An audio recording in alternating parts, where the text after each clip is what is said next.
ఇవ్వాలి కానుకగా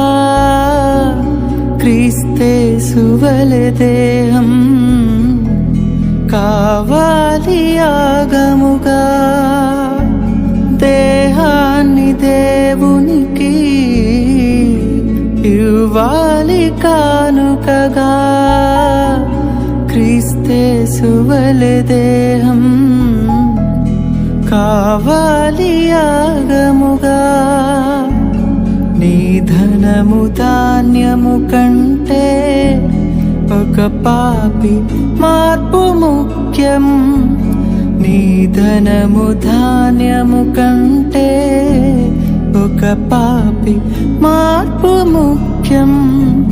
ప్రకటించు క్రీస్తు కొరకే